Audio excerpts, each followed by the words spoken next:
ለጓደኛው ብሎ ራሱን ችግር ላይ የጣለው ሳሚ ዛሬ ላይ ሉሲ የት እንዳለችና እንዲሁም ደግሞ ብሩን እንደወሰደችው ለቤዛና ለሱራፌል እንዲሁም ለመላ ቤተሰቡ ተናግሯል።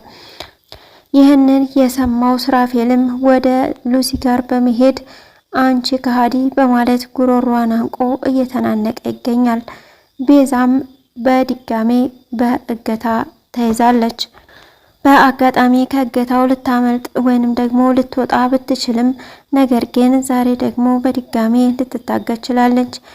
የሉሲን መክዳት ስታቅ ቤዛ በመንገድ በመውጣት ማን ነው የማምነው?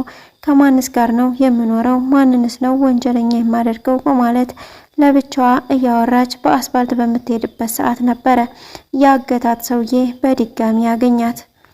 እህቴን የት እንዳደረግሻት አምጪ፣ የት ነው ያለችው እህቴ? በማለት የዘገየን እህት ማለትም የአጋቹን ባለቤት የት ነው ያለችው እህቴ? በማለት ሉላ አንገቷን አንቃ እያስፈራራቻት ትገኛለች። ሰላም ጤና ይስጥልኝ ውድና የተከበራችሁ ተመልካቾች እንዴት አላችሁ? እግዚአብሔር ይመስገን በጣም ደህና ነኝ። በያላችሁበት ሰላማችሁ ይብዛ እያልኩ የዚህ ቻናል አዲስ ከሆናችሁ ሰብስክራይብ በማድረግ ቤተሰብ ሁኑ፣ እንዲሁም ላይክ ሼር በማድረግ አበረታቱኝ። ዛሬ ደግሞ ቤዛ ድራማ ክፍል 125ን ይዤላችሁ መጥቻለሁ።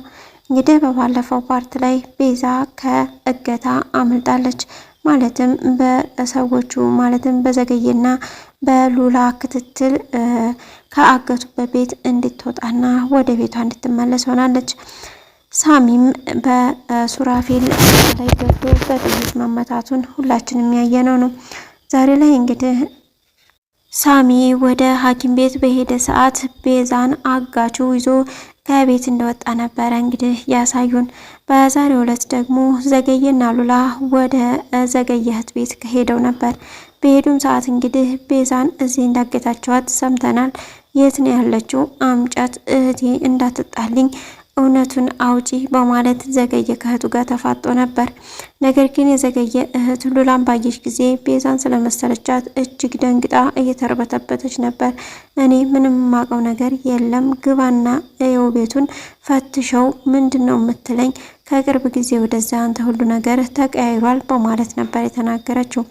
ሉላም ኢንስፔክተር አንተ ስራህን የምትዘነጋ ከሆነ እኔ ባንተ ቦታ ሆኜ ስራዬን እሰራለሁ፣ ስለዚህ ላንተ ያዘጋጀሁትን ወደ እሷ አደርገዋለሁ በማለት ሉላ ትነግረዋለች ለዘገየ። ዘገየም ሉላ በፍጹም ያሰብሽውን እንዳታደርጊ በማለት ይነግራታል። እስኪ ውስጥ ገብቼ ሊያቸው ብሎ ወደ ውስጥ ሲገባም ሉላ ሴትየዋን አንገቷን በማነቅ እህቴን የት ነው ያደረግሻት በማለት አፋጣት ነበር። እሷም ግራ በመጋባት እኔ ምንም ማውቀው ነገር የለም፣ እህትሽ እዚህ የለችም በማለት ትመልስላታለች። ምን ነው እንደዛ ፍጠሽ አየሽኝ? ያገትሻት እህቴን መሰልኩሽ እንዴ በማለትም ጠይቃት ነበር። መንትየዋ እህት ነሽ በማለትም ትጠይቃታለች። ጭራሽ ሁሉን ነገር ታውቂያለሽ ማለት ነው? አንቺ ማነሽ? የኔስ መንትያ እህት እንደሆነች እንዴት አወቅሽ? በማለት ስታስፈራራት ዘገየ ከውስጥ ሲመጣ ተለቃታለች። እዛም በቆሙበት ሰዓት ነበር እንግዲህ ቤዛ ለሉላ እንዲሁም ደግሞ ሱራፌል ለኢንስፔክተር ዘገየ የደወሉት። ሁለቱም ስልኩን ያነሱታል። ለሁለቱም ሆስፒታል ኑ የሚል ዜና ነበር የደረሳቸው። እነሱም በድንጋጤ ከቤት ወጥተው ወደ ሆስፒታል ይሄዳሉ። በሄዱም ሰዓት እንግዲህ ሳሚ ተመቶ ሐኪም ቤት ነበረ። ከሐኪም ቤትም ሳሚን ይዘው ወደ ቤት ከተመለሱ በኋላ ቅንዝርቴም አብሮ ወደ ቤት መጥቶ ነበረ። ያው ያለውን ነገር ከተመካከሩ በኋላ ስለ ብሩ ንገረኝ ብሎ ሱራፌል ለሳሚ ጥያቄ ያነሳበታል። ሳሚም አሁን እኔን ልታመሰግነኝ ይገባል፣ እኔ ነኝ እጣህን ዛሬ የወሰድኩልህ፣ አንተ ልትመታ ስትል እኔ ባልገባ ኖሮ ይሄ ጥይት አንተ ላይ ነበር የሚያርፈው በማለት ሳሚ ነገሩን ሊያረሳሳ ሞክሯል። ነገር ግን ሱራፌል አሁንም ስለ ብሩና እንዲሁም ደግሞ ስለ ሉሲ ነበረ ሲጠይቅ የነበረው። ቅንዝርቴ ስላለ ግን ሳሚ ምንም ነገር ሊያወራ ፈቃደኛ አይደለም። ቅንዝርቴም የብሩ ነገር ሲነሳ እጅግ በመርበትበት ነበረ። አሁን ይሄ ነገር ለምንድን ነው የሚነሳው በማለትም ጥያቄ አንስቶ ነበረ። አይ ዝም ብለን ያነሳ ነው በማለትም ይነግሩታል። አይ ይሄ ነገር መነሳቱ ምናልባትም ለህይወታችን ወይንም አሁን ላለንበት ነገር ግራ ሊያጋባ ይችላል በማለት ቅንዝርት ይናገራል። ነገሩ ያላማረው ቅንዝርትም እንግዲህ በል ሳሚ ቀላሉን ያድርግልህ፣ በኋላ ደግሞ ከማማዬ ጋር መተን እንጠይቃለን በማለት ነበር ከቤት የወጣው። ልክ ከቤት እንደወጣም እንግዲህ ሳሚ ያለውን ነገር ቤቱንና እንዲሁም ደግሞ ሉሲ ብሩ እንደወሰደችው ለነ ሱራፌል ይነግረዋል። ሱራፌል ጨርቄን ማቄን ሳይል ነበረ ሸሚዙን ጥሎ ባዶ ጨርቁን ወደ ሉሲ ቤት የሄደው።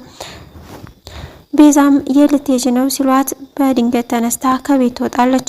በመንገድም ላይ በምትሄድበት ሰዓት ብቻዋን ትካዜ ውስጥ ገብታ ነበረ። እኔ ግን ማንነው ማምነው? ማነው ጓደኛዬስ? ማነው አብሮ አደጌስ? ማነው ጠቃሚስ? ማነው ጎጂስ? እንዲሁም ደግሞ ማንን ልክሰስ? ማን ለወንጀል እያለች ግራ ተጋብቷት ነበር። ምክንያቱም በአጠገቧ ያሉት ሰዎች በሙሉ ሲከዷትና እንዲሁም ደግሞ ችግር ሲያደርሱባት እያየች እጅግ በጣም የእሷ ሰው ማን እንደሆነ ማወቅ ተቸግራለች። ሉሲም የሳሚ መመታት ምንም አልመሰላትም። ጭራሽ ለቅንዝርቴ ይህንን ነገር ያደረግነው ከሮቤል ጋር ጭምር ነው። ሮቤል የወደፊት ባሌ ነው። ስለዚህ ይህን ስራ አብሬ የሰራኸው ከሮቤል ጋር ነው በማለት ስነግረው፣ ቅንዝርቴ ግን እንዴት ይህንን ነገር ቀድመሽ አልነገርሽኝም በማለት ነው ለሉሲ የተናገራት። ሉሲ ግን በቃ አሁን ገንዘቡን ተወሰድክ ባጋ የትም መሄድ አትችልም፣ ስራችንን አብረን እንሰራለን፣ አሁን ሳሚን መበቀል እፈልጋለሁ በማለት ትነግረዋለች። ልጁስ ብሎ ሲጠይቃት ስለሱ አታንሳብኝ በማለት ነበር የተናገረችው። ሉሲ አሁን ላይ እርጉዝ ናት። ልጇን በፍቅር ከአባቷ ጋር ማሳደግ ሲገባት እሷ ግን ጭራሽ ሌላ ሰው ላይ ልትንጠፈጠፍ እያሰበች ነው። ሮቤል ዛሬ ላይ ገንዘብ ስላላት ወይንም ደግሞ ይህንን ሴራ ስለሰራች አብሯት ቢሆንም ያገባታሉ፣ ልጇንስ እንደ ልጇ አድርጎ ያሳድጋሉ የሚለው ነገር ግን አጠራጣሪ ነው። ሉሲ መጨረሻው ያምራል ወይንስ አያምርም? በእኔ ሀሳብ ግን የሉሲ መጨረሻ አያምርም ባይ ነኝ። ሱራፌልም ቀጥታ ወደ ሉሲ ጋር ይሄዳል። ሉሲም እንግዲህ ዘበኞቿ አናስገባም ቢሉትም አስገቡት የልጅነት ጓደኛዬ ነው በማለት ተነግራቸውና ወደ ቤት ይገባል። ልክ እንደገባም ብድግ ብላ ነበረ ደረት ለደረት የገጠሙት። ምንድነው ያደረግሽው አንቺ ካህዲ ብሎ አንገቷን ሲይዛት ምን ልታደርገኝ ነው ብላ ብትከራከርም ነገር ግን መሬት ላይ ዘርሮ ሊደበድባት እያሰበ ነበረ። ቤዛም በድጋሜ ያ አጋቹ አግኝቷታል። አጋቹ ምንም ነገር እንዳታስቢ ለእርግብ መዳኛ የሆነ መፍትሄ እንፈጥራለን፣ አሁን ልነግርሽ አልችልም፣ ነገር ግን አንድ ሀሳብ አምጥቻለሁ እሞክራለሁ ብሏት ከቤት እንደወጣ ዛሬ ቤዛን መንገድ ላይ አግኝቷታል። ባገኛትም ሰዓት እንግዲህ ልታመልጥ ብትሞክርም እሱ ሮጦ ስለያዛት ልታመልጥ ግን አልቻለችም። በቀጣይ ቪዲዮ ደግሞ ምን ሊያረጋት ይችል ይሆን? ምናየው ይሆናል።